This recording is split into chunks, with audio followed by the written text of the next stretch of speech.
وأشهد أن لا إله إلا الله وحده لا شريك له وأشهد أن محمدا عبده ورسوله اللهم صل وسلم وبارك على نبينا محمد وعلى آله وصحبه وسلم تسليما مزيدا وبعد إخواني وأخواتي في الدين عزكم الله. Bapak-bapak, ibu-ibu, saudara-saudari sekalian, jamaah salat maghrib Masjid Hajjah Nuriyah yang dimuliakan oleh Allah Subhanahu wa taala. Alhamdulillah, kembali kita bersyukur kepada Allah Subhanahu wa taala atas nikmat Allah Subhanahu wa taala yang begitu besar kepada kita. Nikmat yang begitu banyak yang hampir tidak mungkin bagi kita untuk bisa menghitung nikmat yang telah Allah Subhanahu wa taala berikan kepada kita. Allah berikan kepada kita nikmat zahir dan Allah berikan pula kepada kita nikmat batin. Nikmat zahir, Allah jadikan kita Islam, Allah berikan kepada kita Quran, Allah jadikan kita bisa berjalan di atas agama Allah Subhanahu wa taala, memahami tentang tauhid, memahami tentang as-sunnah. Allah juga berikan nikmat batin kepada kita, dijadikannya kita ini hamba-hamba yang beriman, hamba-hamba yang faham tentang keharusan bagi diri kita ini untuk selalu tunduk kepada Allah Subhanahu wa taala. Semoga dengan semua nikmat tersebut akan bisa menjadikan diri kita ini lebih baik dan terus menjadi lebih baik sampai akhirnya di akhir usia kita menjadi manusia yang terbaik di dalam sepanjang sejarah kehidupan kita ini. Amin ya rabbal alamin. Ikhwani wa akhwati fid din azakumullah. Kajian kita kali ini meneruskan kajian yang libur berapa bulan, Pak? 2 bulan, Pak lah. Libur 2 bulan tentang surat Al-Hujurat, di mana di awal kita telah membahas bahwasanya surat Al-Hujurat ini adalah surat yang juga disebut dengan surat adab atau surat akhlak, surat yang mengajarkan tentang adab dan akhlak kepada kita, akhlak kepada Allah Subhanahu wa taala, akhlak kepada Rasul sallallahu alaihi wasallam, akhlak kepada sesama muslim, bahkan akhlak kepada orang yang memusuhi kita atau akhlak kepada musuh-musuh kita. Semua diajarkan oleh Allah Subhanahu wa taala di dalam surat Al-Hujurat, dan kita mentadabburi surat Al-Hujurat dengan harapan bahwasanya kita ini menjadi orang-orang yang mempunyai akhlak yang mulia. Karena Rasul sallallahu alaihi wasallam mengatakan aktsaru ma yudkhilun nasal jannah taqwallah wa husnul khuluq.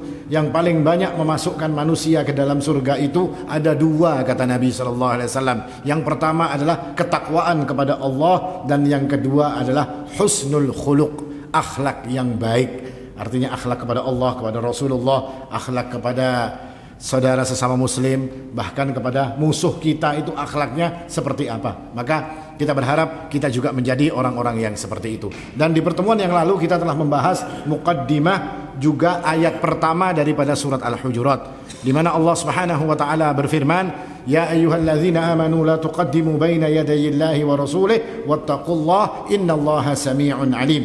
Wahai orang-orang yang beriman, janganlah kalian mendahului Allah dan Rasulnya, dan bertakwalah kalian kepada Allah, karena sesungguhnya Allah itu maha mendengar dan maha mengetahui. Kita telah membahasnya bahwasanya apa makna daripada mendahului Allah dan Rasulnya sallallahu alaihi wasallam adalah dengan mengadakan atau menjalankan suatu peribadatan, segala urusan yang ada di dalam agama yang tidak ada petunjuk dari Allah Subhanahu wa taala dan Rasulnya, maka itu disebut dengan mendahului Allah dan Rasulnya sallallahu alaihi wasallam.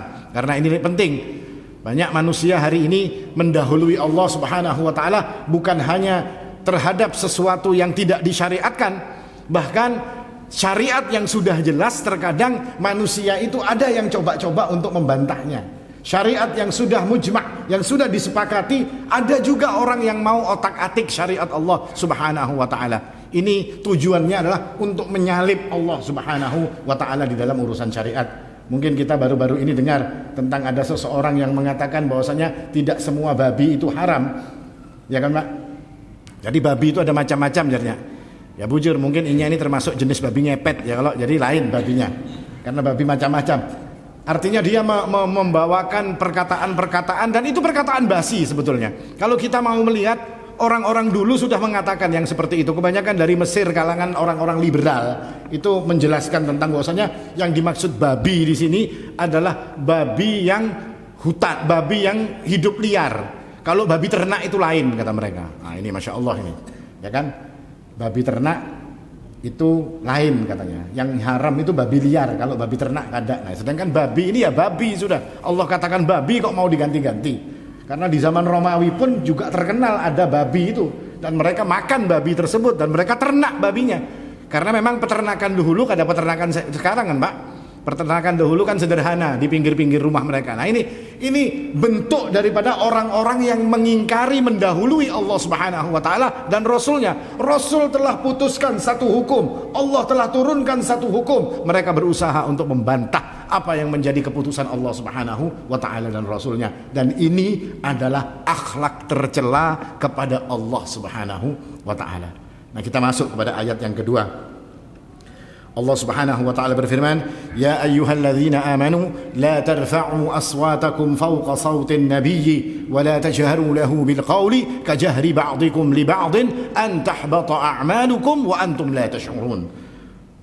Ayat kedua, Allah Subhanahu wa taala mengajarkan kita adab khusus kepada Rasul sallallahu alaihi wasallam. Apa kata Allah? Wahai orang-orang yang beriman, la tarfa'u aswatakum fawqa sautin nabi. Janganlah kalian mengangkat suara kalian itu di atas suaranya Nabi. Janganlah kalian itu berbicara dengan keras kepada Rasulullah sallallahu alaihi wasallam. Wala tajharu lahu bil qaul. Dan janganlah kamu itu mengencang-ngencangkan suaramu kepada Nabi SAW. Kalau kamu berbicara kepada Nabi SAW, jangan kalian keraskan suara kalian tersebut. Karena kalau kalian melakukan itu, kata Allah Subhanahu wa taala, ada konsekuensi yang akan kalian dapat. Apa itu? Antahbata a'malukum. Amal-amalmu akan terhapus. Amal-amalmu akan hilang, kata Allah Subhanahu wa taala, wa antum la tash'urun, dan kamu tidak merasa bahwasanya dengan perbuatanmu tersebut amal-amalmu akan dihilangkan oleh Allah Subhanahu wa taala.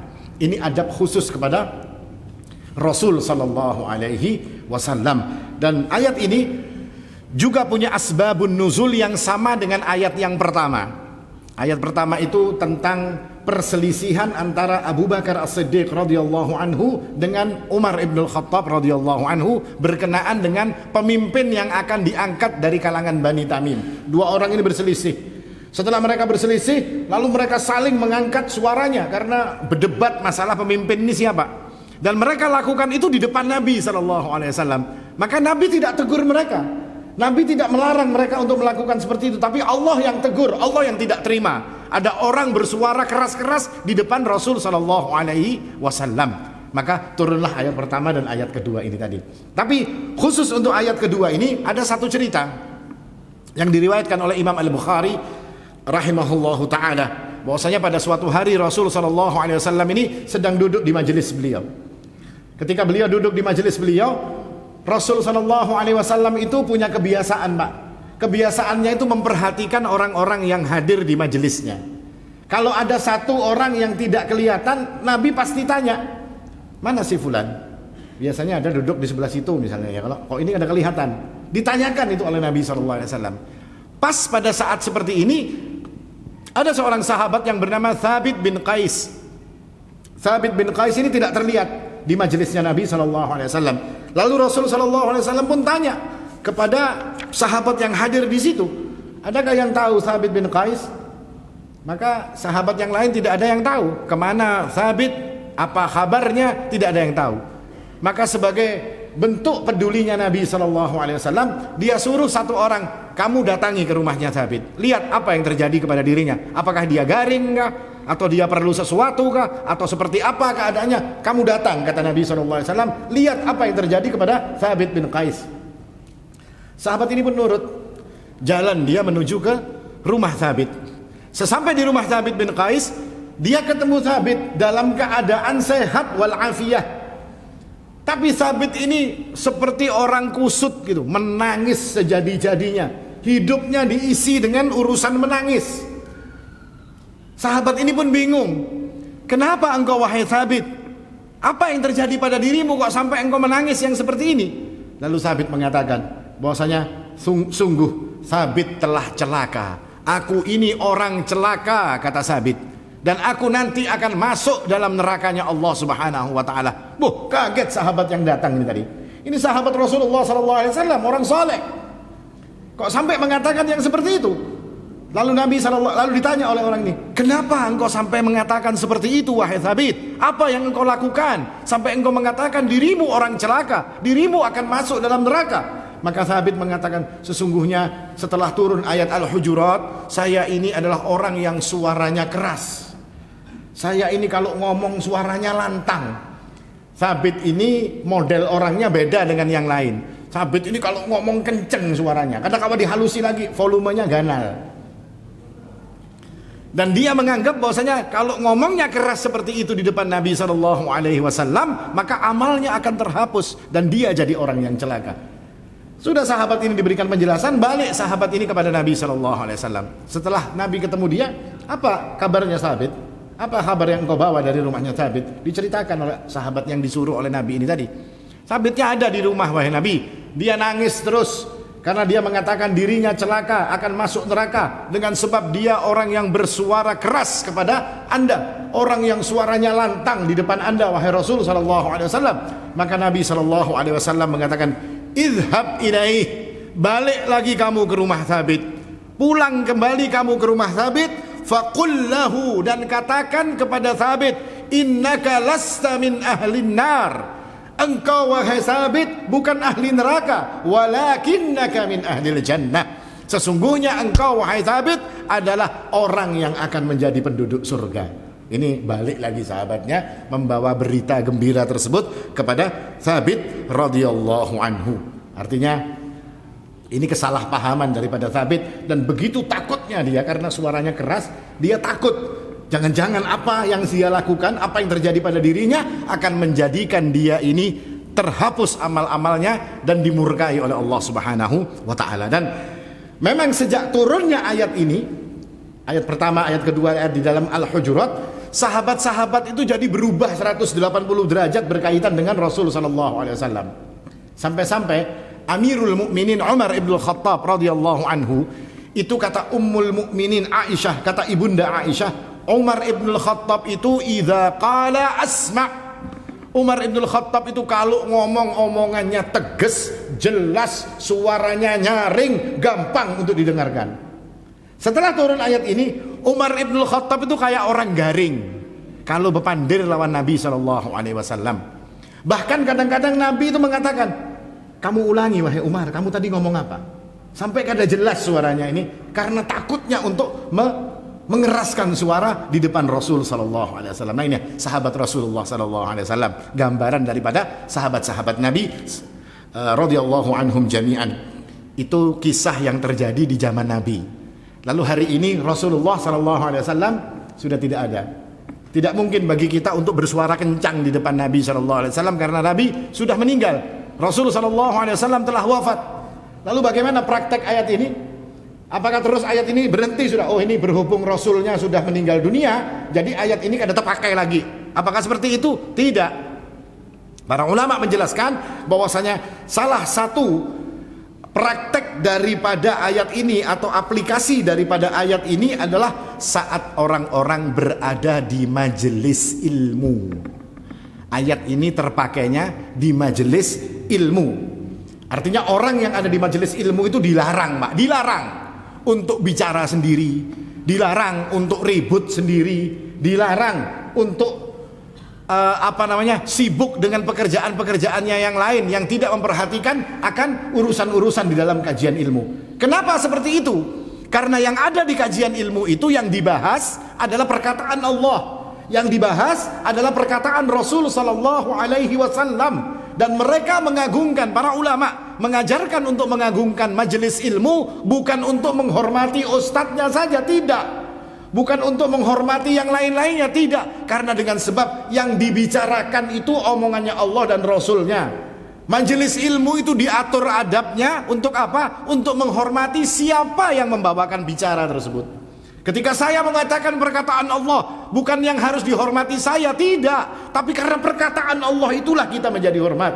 Makanya Allah mengatakan, wa idza quri'al qur'anu fastami'u lahu wa ansitu la'allakum turhamun. Kalau dibacakan Al-Qur'an, maka diam, kata Allah, dan perhatikan, kata Allah Subhanahu wa taala. Kenapa disuruh diam dan disuruh perhatikan? Ta'zim kita kepada yang mengatakan itu tadi siapa? Yakni perkataan Allah Subhanahu wa taala. Demikian pula juga dengan perkataan Nabi sallallahu alaihi wasallam. Maka ketika ada di dalam majelis ilmu orang yang ngobrol sendiri, orang yang ribut sendiri, orang yang ada urusan yang lain sendiri, debat sendiri di belakang dan segala macam, kata para ulama, orang-orang yang seperti ini adalah orang-orang yang kurang adab di dalam masalah majelis ilmu.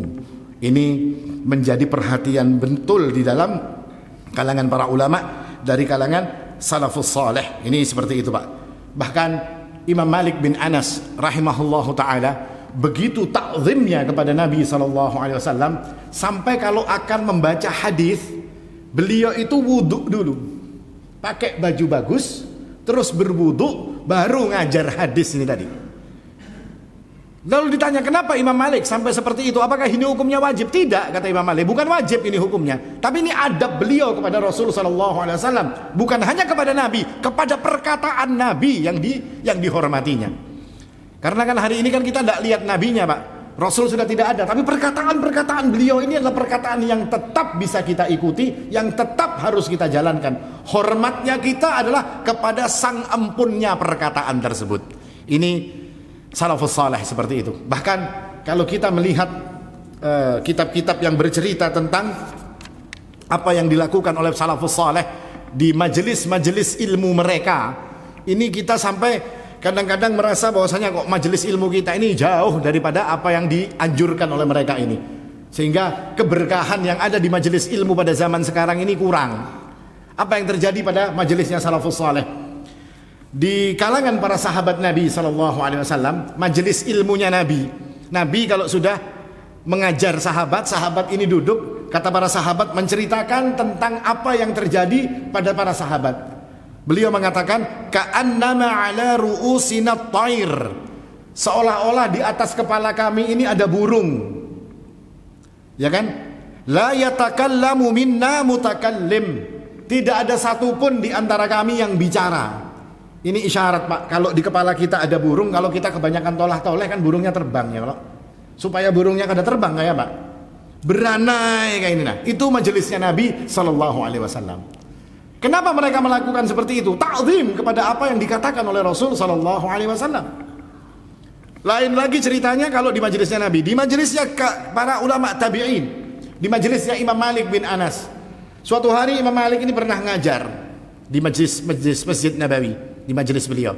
Lalu datang Al-Imam Muhammad bin Hasan. Muhammad bin Hasan ini muridnya Abu Hanifah, murid seniornya Abu Hanifah. Setelah datang, masuk dia ke majelisnya Imam Malik. Dia lihat Imam Malik di depan ngajar, terus orang-orang yang ada di sekitarnya ini diam seperti orang yang khusyuk seperti itu. Lalu Imam Muhammad bin Hasan ini bingung. Lalu beliau mengatakan, ma balukum ayyuhan nas, kalian ini sedang apa wahai manusia, wahai orang-orang? Kalian ini apa, ujarnya?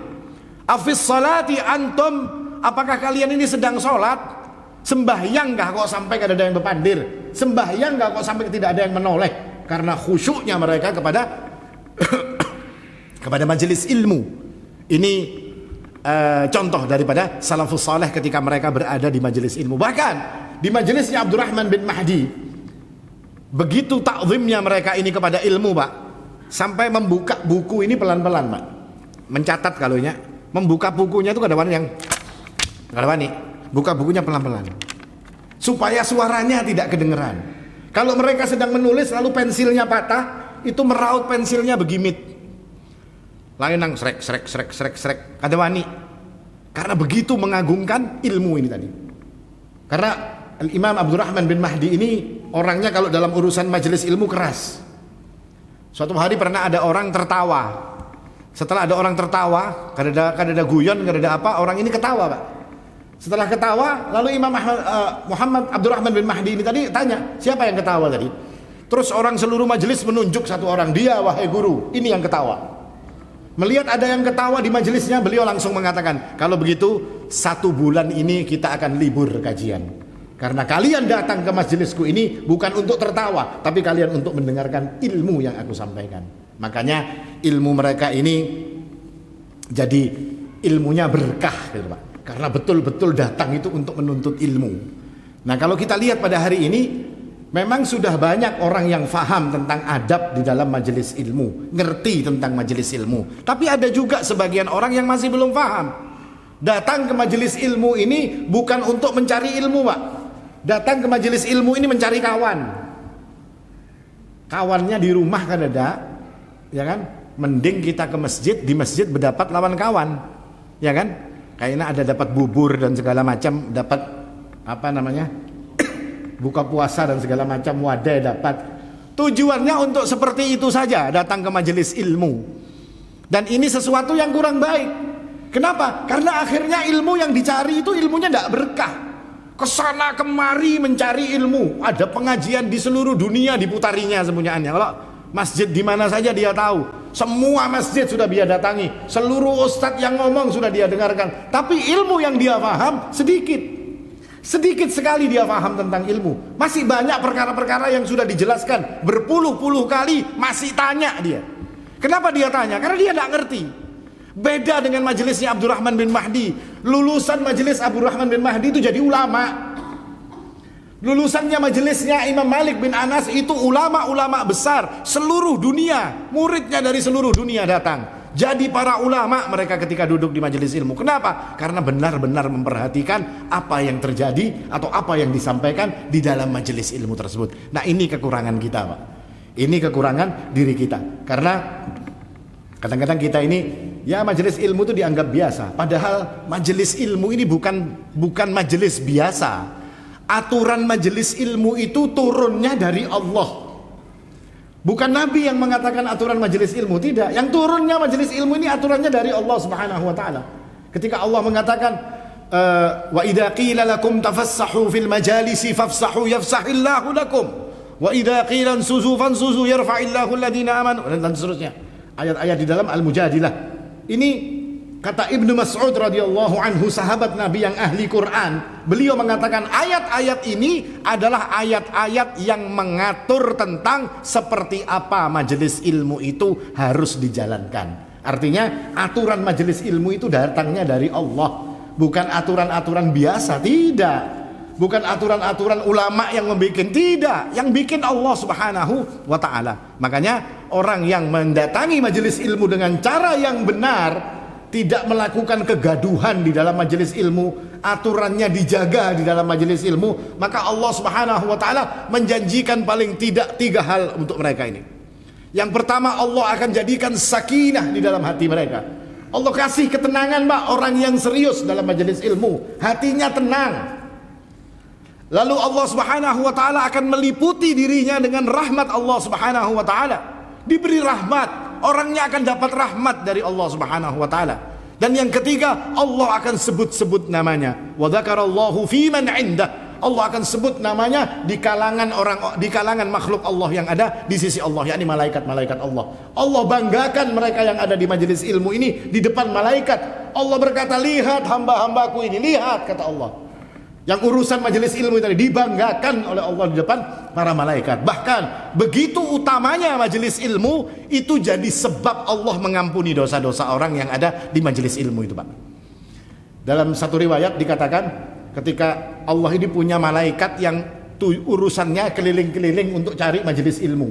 Kalau ada majelis ilmu, ini pasti masuk. Insya Allah di tempat ini juga dimasukinya oleh para malaikat itu tadi. Setelah mereka melihat orang-orangnya ini semuanya dicatat. Terus dilaporkan kepada Allah Subhanahu wa taala, dan Allah kemudian mengampuni orang-orang yang ada di situ. Lalu ada salah satu malaikat yang mengatakan, "Ya Allah, tadi ada orang yang datang ke majelis ilmu tapi inya bukan niatnya untuk mencari ilmu. Dia cuma masuk ke majelis ilmu tadi entah hendak menagih hutang, entah hendak apakah, pokoknya dia duduk di majelis ilmu, tunggu majelis ilmu sampai selesai, lalu dia pun ikut keluar." Maka Allah Subhanahu wa taala mengatakan, semua diampuni. Orang-orang yang duduk bersama orang-orang yang ada di majelis ilmu, maka semua yang ada itu akan diampuni. Tidak akan ada satupun orang-orang yang duduk di majelis ilmu itu akan menjadi orang-orang yang sia-sia, orang-orang yang celaka. Tidak ada. Ini Allah Subhanahu wa taala memberikan kebaikan di dalam majelis ilmu. Makanya yang namanya majelis ilmu ini ya betul-betul, Pak, kita, Pak. Bukan hanya sekedar biar masjidnya ada kegiatan, tidak, bukan itu. Kalau hendak ada kegiatan, karena tiap pagi pian adakan senam pagi ya juga kegiatan ya, kalau. Tapi ini majelis ilmu ini berbeda. Sebuah kegiatan yang memang aturannya di sisi Allah Subhanahu wa taala. Kemudian ayat selanjutnya Allah mengatakan wala tajharu lahu bil qaul. Kalau tadi kan masalah pembahasan tentang la tarfa'u aswatakum fawqa sautin nabi. Jangan meninggikan suara di depan suara Nabi. Prakteknya kata para ulama di dalam majelis ilmu. Lalu ayat selanjutnya wala tajharu lahu bil qaul kajahri ba'dikum li ba'din an tahbata a'malukum wa antum la tash'urun wala tajharu lahu bil qauli kajahri ba'dikum li ba'd. Dan janganlah engkau itu mengeraskan suaramu di depan Rasul sallallahu alaihi wasallam sebagaimana kalian mengeraskan suara di antara sebagian kalian yang lainnya. Artinya dalam ayat ini Allah melarang para sahabat Nabi sallallahu alaihi wasallam untuk bersuara keras kepada Nabi sallallahu alaihi wasallam. Nah, sekarang kembali lagi Pak, karena nabinya sudah tidak ada, Rasul sudah meninggal dunia, maka para ulama menjelaskan kata-kata dalam ayat ini juga bermakna di dalam urusan memanggil Nabi sallallahu alaihi wasallam. Bagaimana cara memanggil Rasulullah itu diatur oleh Allah.